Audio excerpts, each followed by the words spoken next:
Ole Gunnar Solskjaer will have face-to-face talks with Manchester United tomorrow about taking over until the end of the season. There's a huge boost for Arsenal as Bukayo Saka agrees a new 5-year contract at the club. And Manchester City announced they have signed Antoine Semenyo from Bournemouth in a deal worth up to £64 million.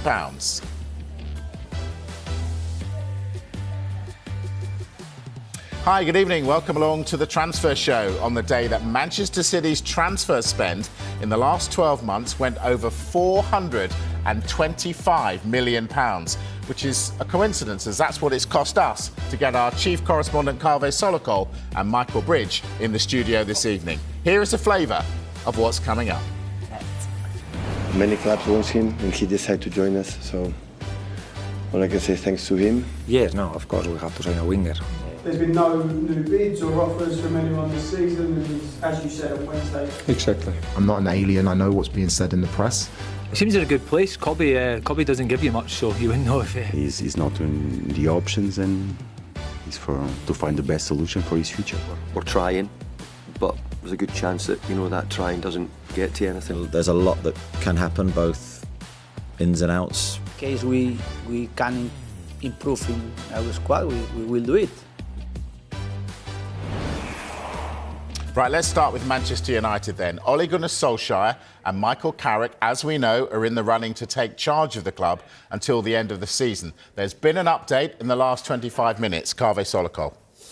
Yeah, Ole Gunnar Solskjaer is going to have face-to-face talks with the United hierarchy tomorrow. Michael Carrick has already spoken to the United hierarchy. Now, you would assume that when we're talking about face-to-face talks, it's effectively an interview with people like Jason Wilcox, Omar Barada, who are in charge of running the club under Jim Ratcliffe. I've got to be honest with you, Mike. I mean, I can't quite get my head around this because Ole Gunnar Solskjaer was sacked by Manchester United. Paid off, broken man. Now they want him back. He was sacked by Manchester United just over 4 years ago. I remember his final game, United lost 4-1 against Watford. Previously, they lost to Man City. A few games before that, they lost 5-0 to Liverpool. They were 7th in the Premier League. And they are going potentially back to him. And the other person they've spoken to is Michael Carrick, the person who took over from Ole Gunnar Solskjaer as the interim manager 4 years ago. Now, Michael Carrick, brilliant player. Ole Gunnar Solskjaer, brilliant player. But you look at their managerial record and you have to ask, what have they done that is going to be an improvement on Ruben Amorim? What have they done? Because Ole Gunnar Solskjaer, his last job was at Besiktas. He was sacked in the summer after they were knocked out of the Europa League playoffs. And then they were knocked out of the Europa Conference League playoffs by Lausanne, the Swiss club that's also owned by Ineos. And Michael Carrick, incredible player though he was, you look at his record at Middlesbrough, he failed to win promotion with Middlesbrough. Last season, they finished 10th. He was sacked 3 or 4 weeks after the end of the season when they held a review.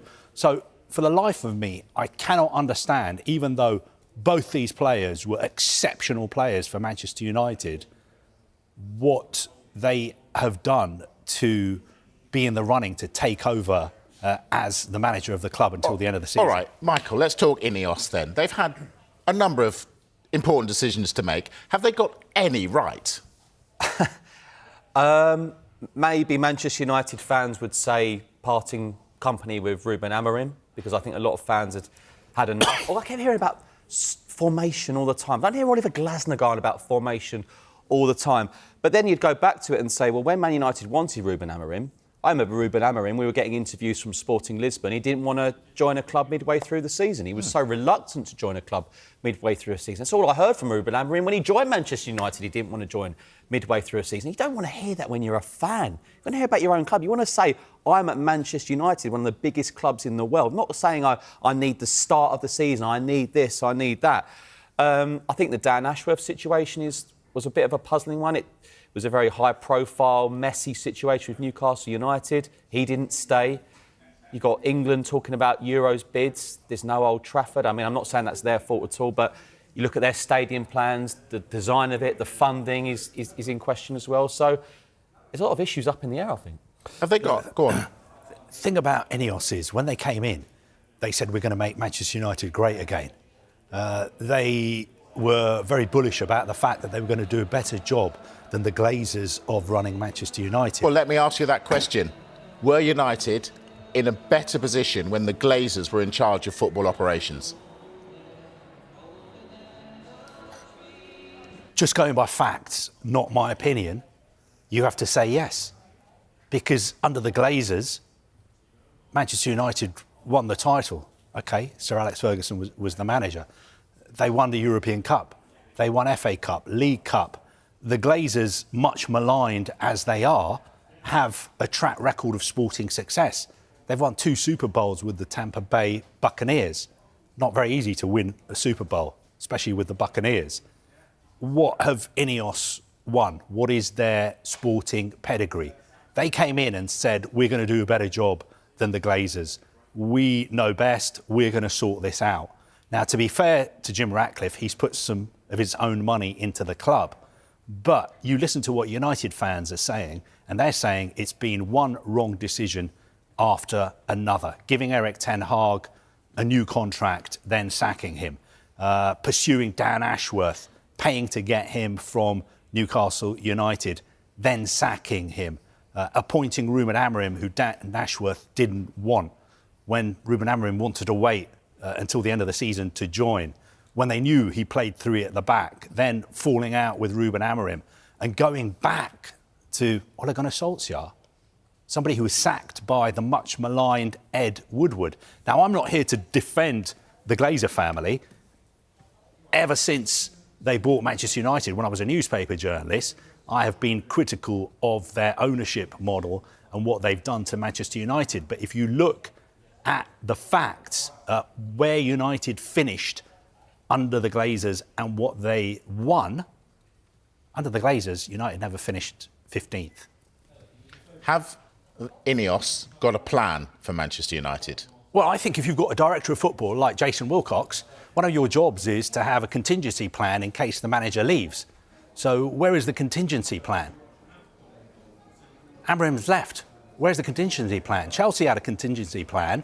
I'm not sure it's the right contingency plan, but Maresca left, and very, very quickly, they knew immediately, even before Maresca had gone probably, that Liam Rosenior was going to take over. What has been United's contingency plan? What have they been doing behind the scenes? Was a contingency plan all along? If we lose a manager, we're going to take a few days and speak to Michael Carrick and speak to Ole Gunnar Solskjaer and give it to them until the end of the season? Because most people would say that's not a particularly good contingency plan. So are they going to spend any money in this window, given this managerial turmoil? Not that I'm aware of. I think that was one of the issues, that was one of the disagreements with Ruben Amorim. He felt that United needed to make a couple of signings this January, an experienced number 9, perhaps another midfielder. Perhaps he was happy for Kobbie Mainoo to leave the club as well.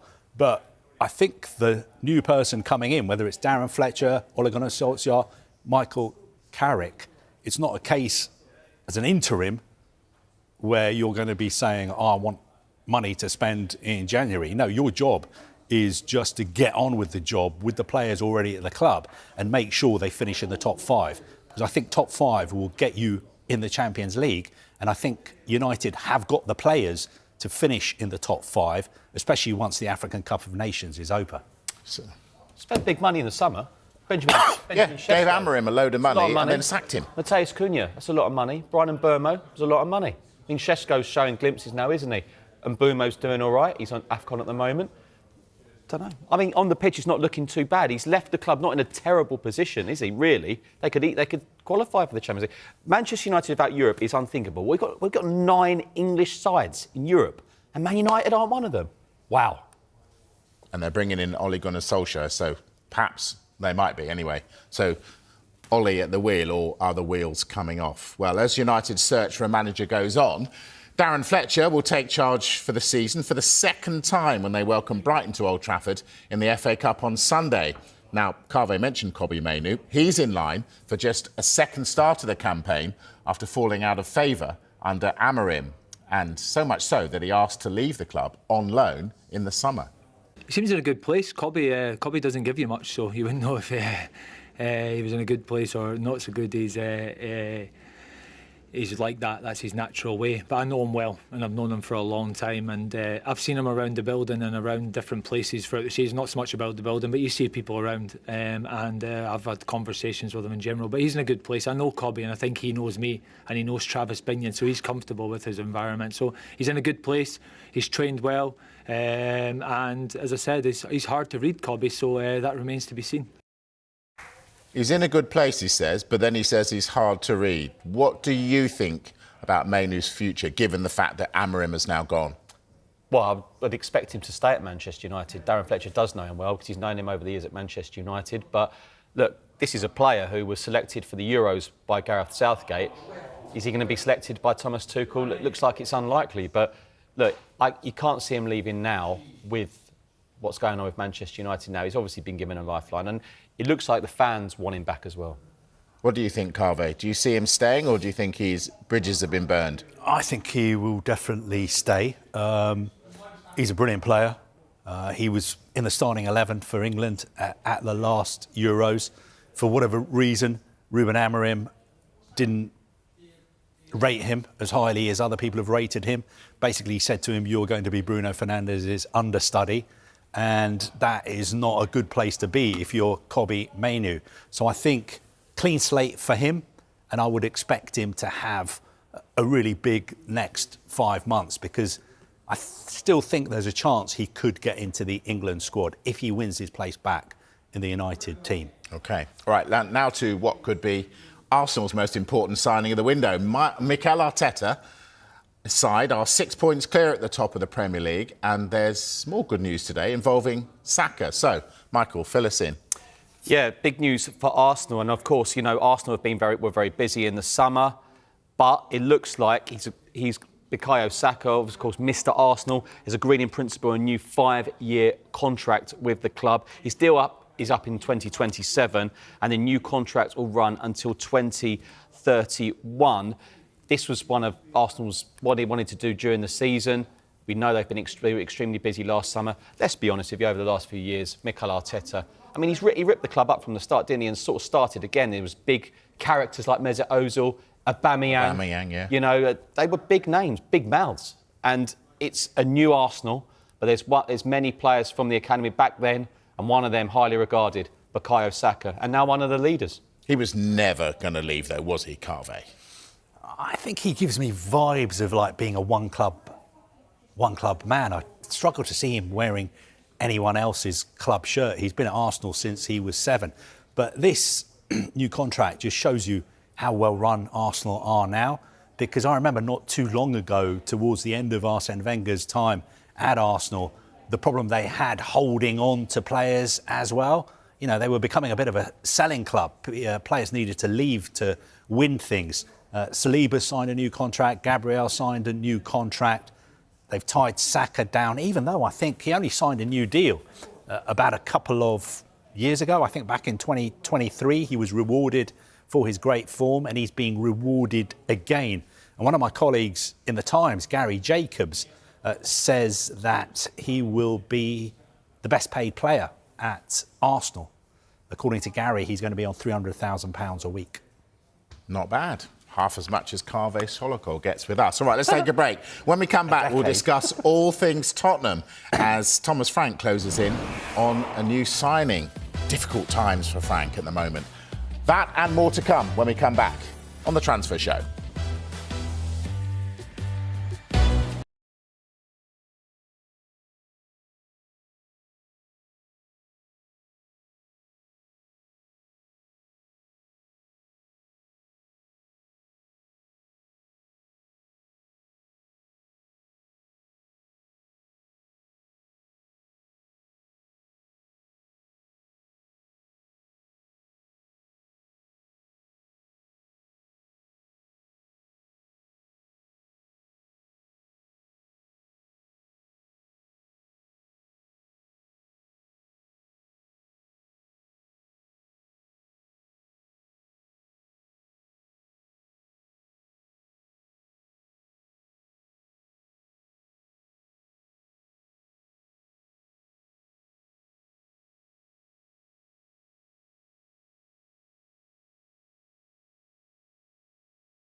Hello again, this is the Transfer Show. Before the break, we were saying how things are so rosy in the Arsenal garden. Not so across North London at Spurs. There's been some breaking news, though, in the last hour. Michael. Yeah, news we brought you in the last hour that Spurs are close to completing a deal to sign Souza from Brazilian side Santos. He's a left-back.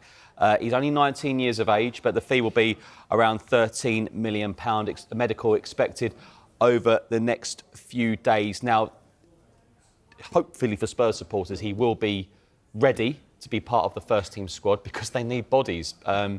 Currently, you've got Jed Spencer's left back, but obviously he's right-footed. Destiny Udogie, really good player, but he gets injured quite a lot. You've got the wonderful servant in Ben Davis. But listening to Tim Vickery, he said he's very highly regarded and also already on the radar of Carlo Ancelotti. So Spurs will hope to get this done over the next few days. And hopefully for Spurs fans, one of many. January's going to be quiet for me. That's what I was going to ask you. Is it going to be one of many? It needs to be. It needs to be. Thomas Frank was more open than usual on the injury situation. Rodrigo Bentancur doesn't sound great. Lucas Bergvall's picked up an injury against Bournemouth and he looked distraught when he came off. Dejan Kulusevski sounds like he's still nowhere near. Yeah. An injection to come and a serious knee injury suffered in April.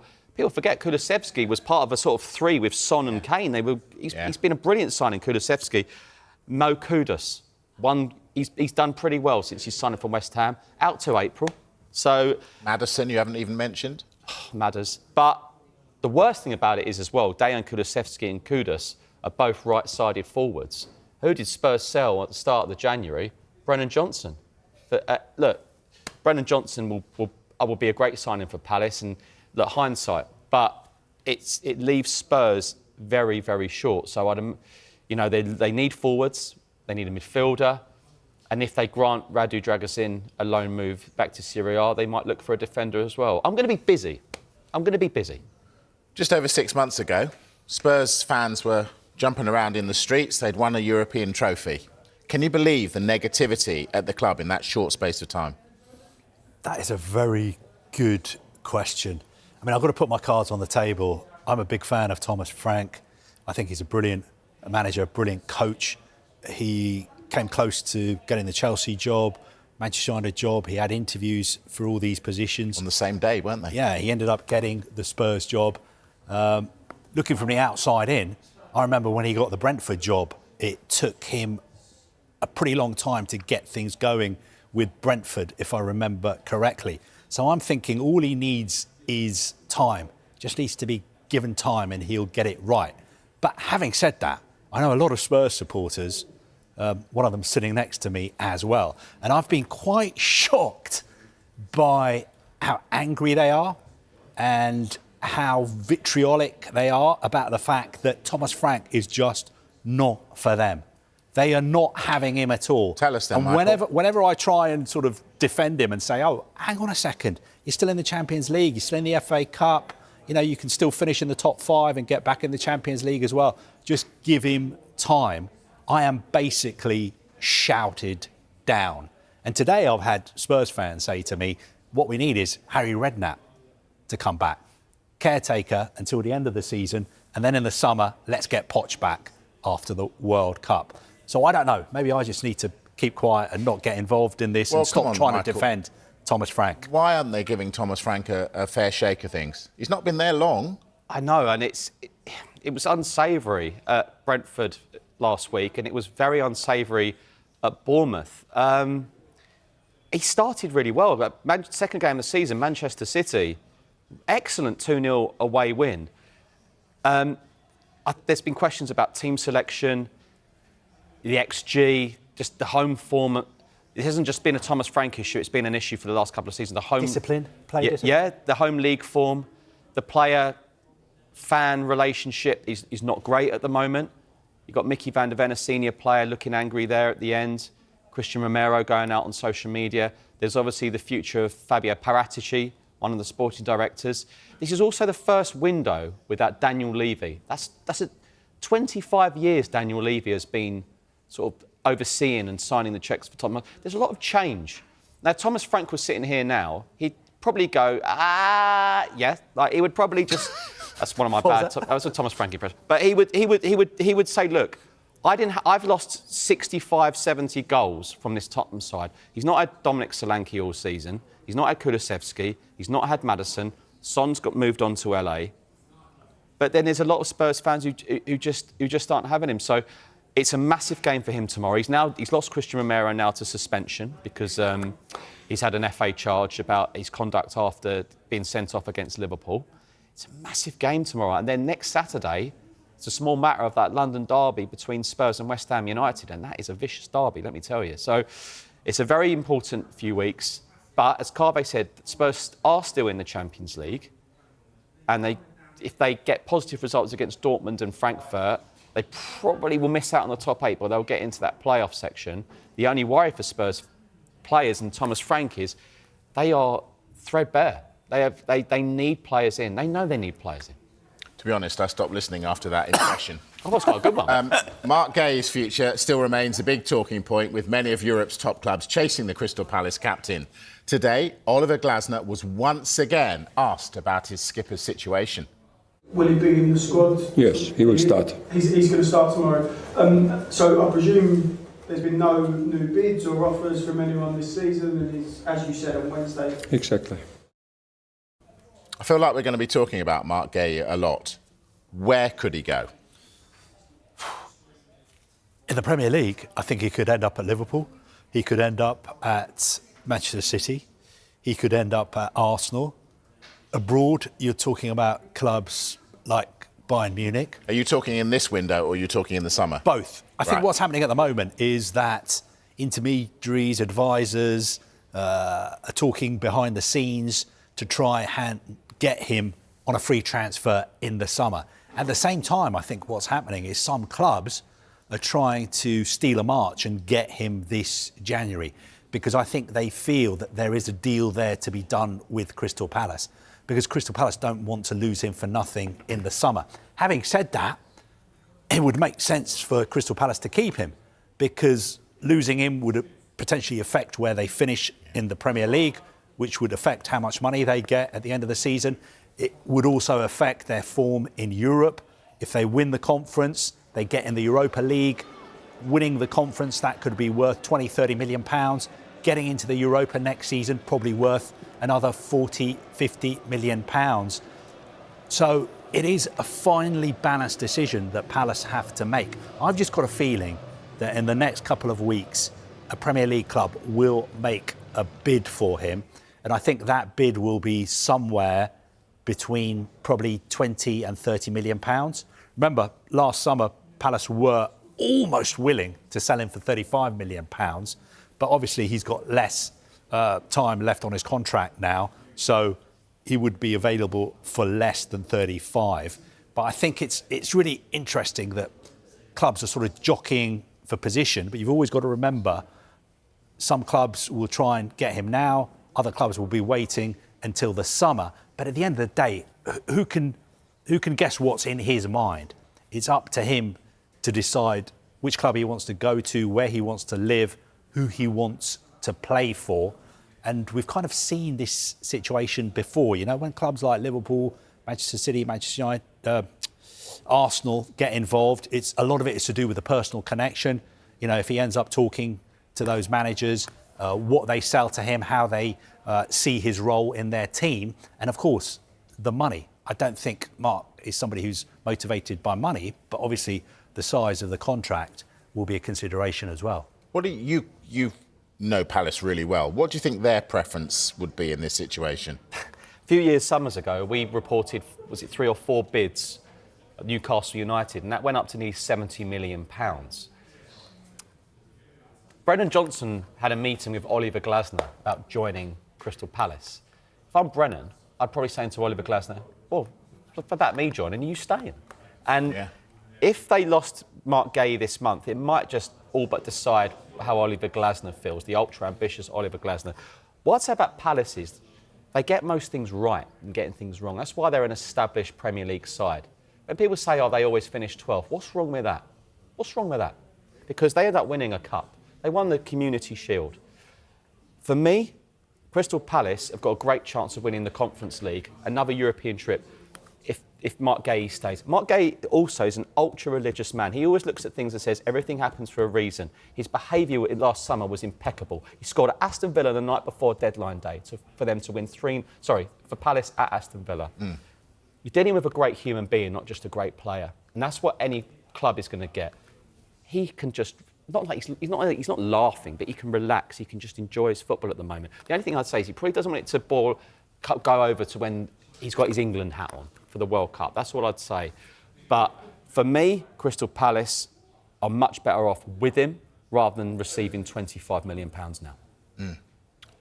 I'm being told that you know that there's a possibility of a familiar Premier League face coming back who's just appeared. And just like that, that's what we love on a Friday night on the transfer show. Delivering a top graphic, a top player, but is he coming back to the Premier League? Well, look, maybe. Aston Villa fans, listen up, because you're exploring a deal to sign Conor Gallagher from Atletico Madrid. Now, there is interest in an initial loan with an option to buy. Sounds good, doesn't it? However, there is one issue, and it's one player in particular. Harvey Elliott, there does have a bearing on that. Now, we know that Villa won't meet the obligation to buy Elliott for 35 million, and they're trying to find a solution for him to play elsewhere. So remember, Conor Gallagher, very highly thought of when he was at Chelsea. He had a great loan at Palace before that. But he's long-term interest to Villa. Now, Atletico Madrid are not keen for him to go on loan unless there's a permanent aspect in this deal. Now, we've seen the situation Villa have had with Harvey Elliott, but really interesting one tonight. Villa having a great season under the brilliant Unai Emery. Can they get in another body in Conor Gallagher? Why aren't Spurs in for him? Or Man United. But surely, given their situation... Some Chelsea fans would love to have him back. Great. Palace fans love to have him. He's a very, very good player. Is it something to do with the wages? I don't know. Look, this could start other clubs looking if they know that he is available. We'll wait and see. But what we do know for now, Villa, you've started it off. I have indeed. All right, let's take a break. When we come back, we're going to talk Manchester City. They've got Antoine Semenyo through the door.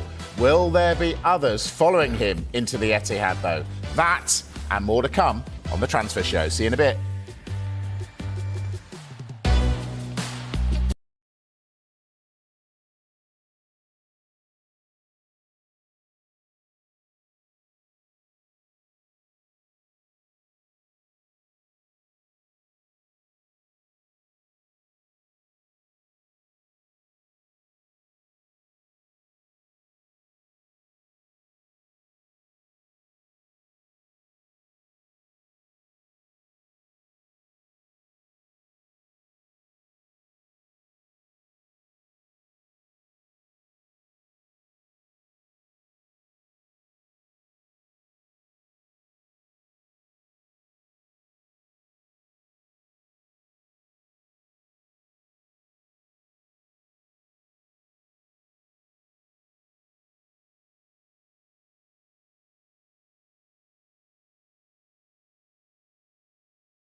Hello again, this is the Transfer Show. I'm in the company of Kaveh Solokol and Michael Bridge, and we're going to talk Liam Rosenior now, who insists that he's earned the right to manage a club of the stature of Chelsea.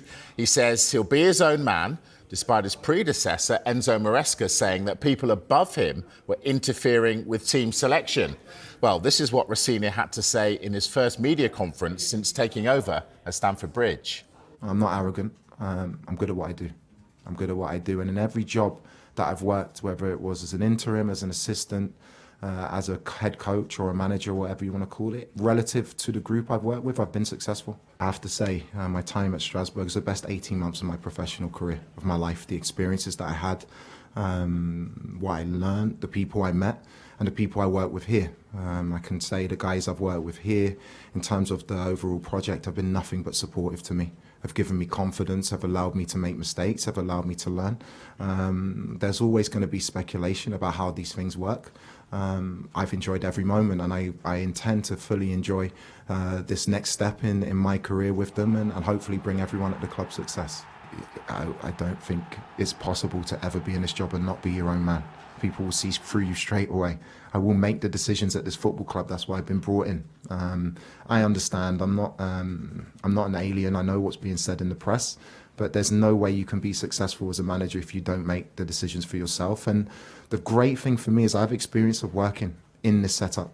The guys have been nothing but supportive for me at Strasbourg. We've had huge success at that club from where the project started, and I intend to work exactly the same way here. Pressure is there from day one. I'm aware of that. If I wasn't willing to take on that pressure or that privilege, I think the bigger club you're at, the higher the pressure, but the higher the privilege. I have to take that into account. So for me, I'm looking forward to it. I can't wait. I can't wait for tomorrow night. I couldn't wait to get here when we agreed the deal and meet the players and meet the staff who have been nothing but supportive, made me feel at home.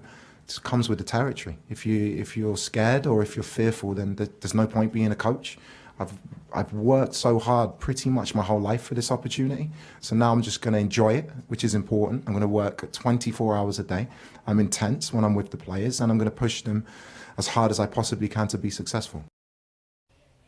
Well, Kaveh is clearly an excellent communicator, but how is he going to cope with the pressure and the scrutiny of a club like Chelsea? That's a really good question. Look, I wish him all the best. I think it's great that a young English coach is getting the chance to manage a really big club. But you have to say he's walking into an absolutely massive job. And I'm not sure how many Premier League jobs he would have got based on his CV.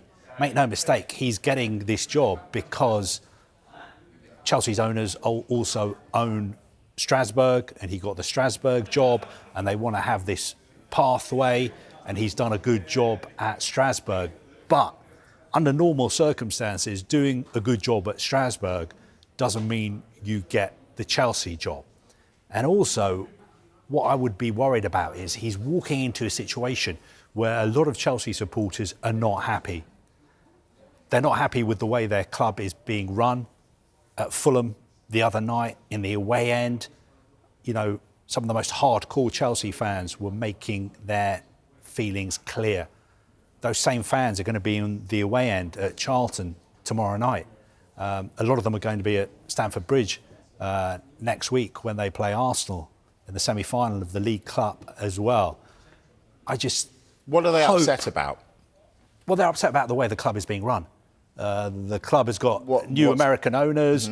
It's got a new strategy, new way of doing things. The fans are used to Roman Abramovich being in charge, getting the best man. Oh, we need a manager. Let's get Jose Mourinho. Let's get Carlo Ancelotti. Let's get Antonio Conte. Let's get the Brazil manager. You know, oh, we need some players. Let's sign Drogba. Let's sign Frank Lampard. Let's develop players like John Terry. You know, that was, for them, that's the real Chelsea. Okay. And these new owners have come in from America. They've got a different way of doing things. They've got a team behind the team. They've got sporting directors. They've brought new people in. The transfer strategy is totally changed. They sign younger players. They're not in for the big superstar signings anymore. And a lot of Chelsea fans are unhappy.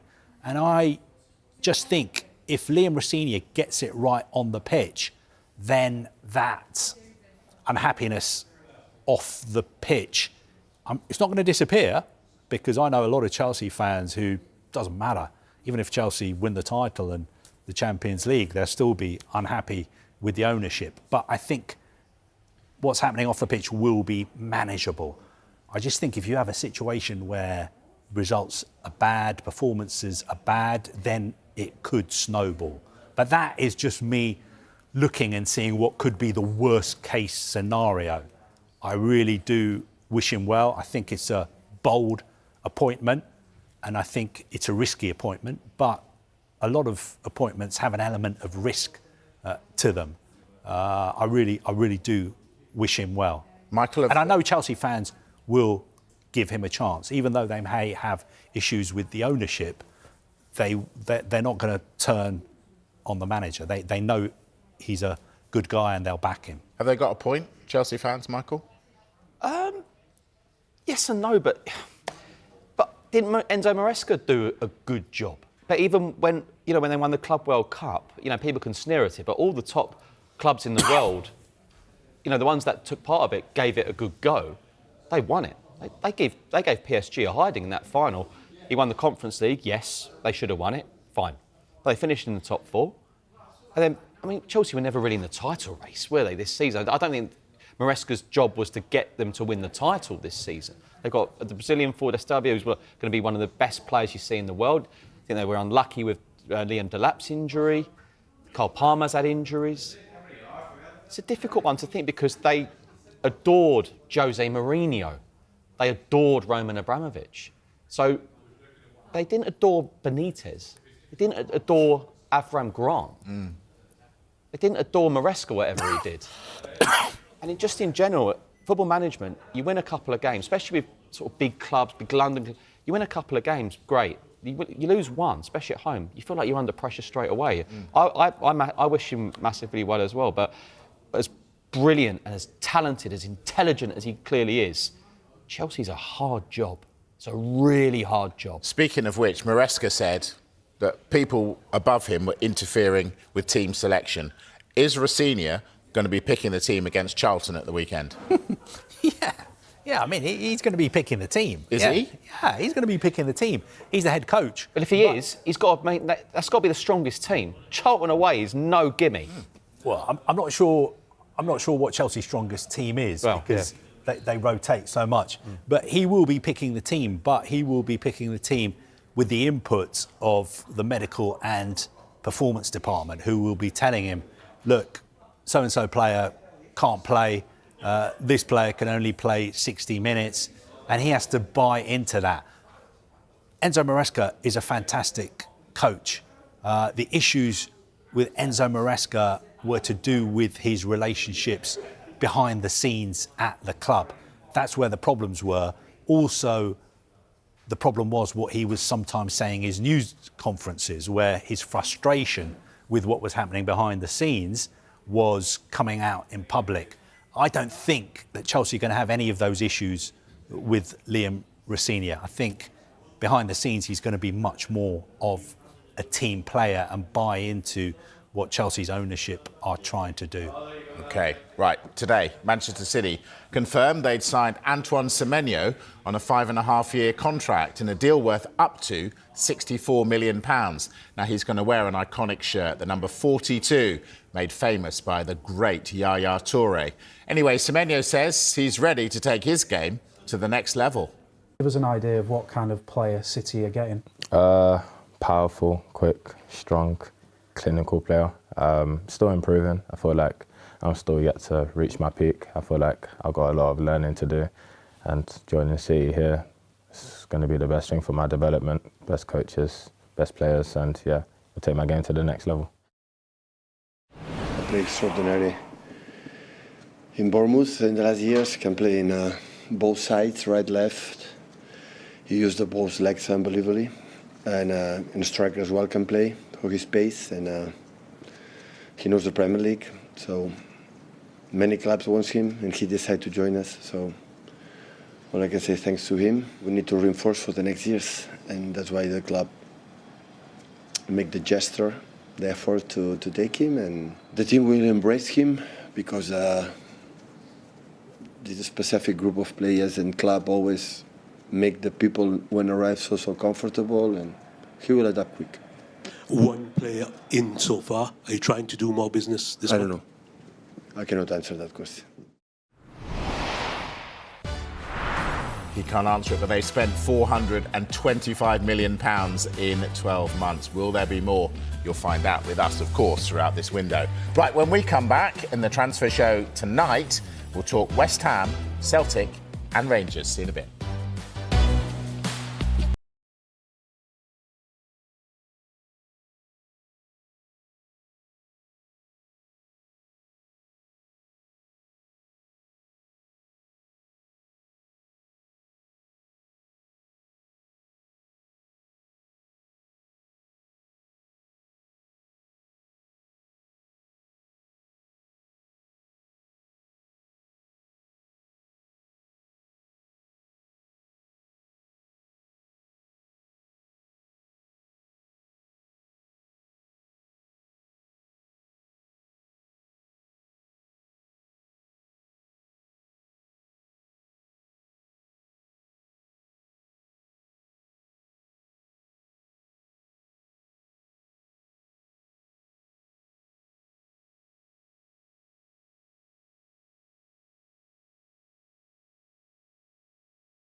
Hello again. We are into the final part of the transfer show. Well, Martin O'Neill is back at Celtic for another spell.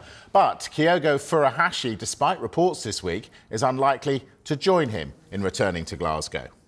I would have said that would probably be unlikely. I think that, it would be unlikely. I think those reports sort of premature. Is that at your end or at Birmingham's Well, end? no, but everything. I think everything's premature. I think that you have to. I think there is a viewpoint that he wants to really prove himself at Birmingham, which is no surprise. OK, so that's an unlikely signing, Michael, but Any news of any others? Yeah, well, they're finalising a deal for Maccabi Netiyar winger Jocelyn Tabai. It's understood the fee is agreed around £2 million. He's agreed a long-term contract with Celtic. And I tell you what, we've got a great title race coming up in Scotland. We really have. Well done to Hearts. Well done to Danny Rowe at Rangers. Yeah. Well, speaking of Rangers, are they going to be busy? Because from what looked like a season where it's going to be horrendous, they are, as you say, in the title race. You know what? A couple of months ago, I saw a report. Rangers beat Livingston to move up to 8th. Yes. 8th! So he's done a good job, Danny Rowe. But Sheffield Wednesday fans were telling me on X, saying, look, we've always told you he's great manager. So, look, bit of news on Rangers in terms of 2 players.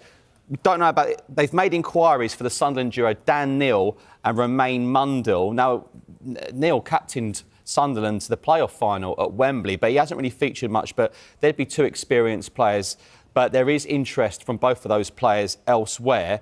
Closer to potentially signing a double deal, $7 million double deal. Westerlo left-back Tjur Romans and Sturm Graz midfielder Tochi Chukwuemi are close. Whether they're close enough to feature for Aberdeen, at Aberdeen, live on Sky Sports on Sunday, time is ticking. More on that as we get it. But Danny Rowe, very happy if those 2 players come in. He needs some bodies. Rangers getting busy. All right, West Ham, what are they doing? Winless in 10 matches, 7 points adrift of safety in the Premier League. Head coach Nuno Espirito Santo insists they've got to bring players in. What we have to make sure is that the players that join us come with a purpose, come to help. Like I think we saw in Tati and Pablo, talented and more than anything, really fighting and trying to help the team. This is the main objective of, beside that quality and the talent of the player, has to be motivated and committed to join us. We need to rebalance our squad. It's clear, and we need to bring players that can make us stronger for the fight. That's the main objective that we have as a club, is to bring players that can help us, because we are here to fight. Well, sounds like he's expecting people coming in. He's been backed already with 2 strikers, so is he going to get more, Carve? I think West Ham will have to go back into the transfer market. I mean, you look at the position they are in the league, they've only really got a small chance of staying up. So they need to do something. They've already bought 2 forwards for something like £47 million. Players are going to be leaving as well. We know, for instance, Callum Wilson, James Ward-Prowse, Matt Hermansen, the goalkeeper, could be leaving as well. So there are going to be big changes, but West Ham really have to roll the dice. They really have to gamble, because if they don't do anything... Are they going to gamble to stay, or are they going to go, do you know what? No, they are gambling to try and stay up. Okay. Because, make no mistake, relegation obviously is a massive issue for any club, but especially for West Ham, because of the situation they're in with the relationship with their supporters and also the stadium, all the problems off the pitch. You don't want to even think about the possibility of West Ham being in the Championship with that stadium, with their supporters being as disaffected as they are. Right, we're into the last minute of the programme. Are players going to go? From West Ham? Yeah. Yeah, I think they will. I think James Ward-Prowse will go. I think Callum Wilson definitely will go. Mads Hermansen, I think there's a chance he will go, although Nuno said there's a chance he could play against QPR on Sunday. That is a massive game for West Ham. I know it's only a cup game, but imagine what's going to happen if QPR come across London and beat them at the London Stadium. And that QPR away end is going to be absolutely packed. About 9,000 QPR fans. I've had about 9,000 of them messaging me in the last few days, trying to see if they can get some tickets out of me. I'm afraid, Aidan McGee, if you're watching, the answer is no. I can't help you out. I've got to stop you. There's no way Carve's got 9,000 mates, by the way. All right, listen, we've got to go. That is the end of the transfer show today. We are, of course, back next week with all the stories, and no doubt we'll be talking Manchester United. Is Ollie going to be back at the wheel, or are the wheels coming off?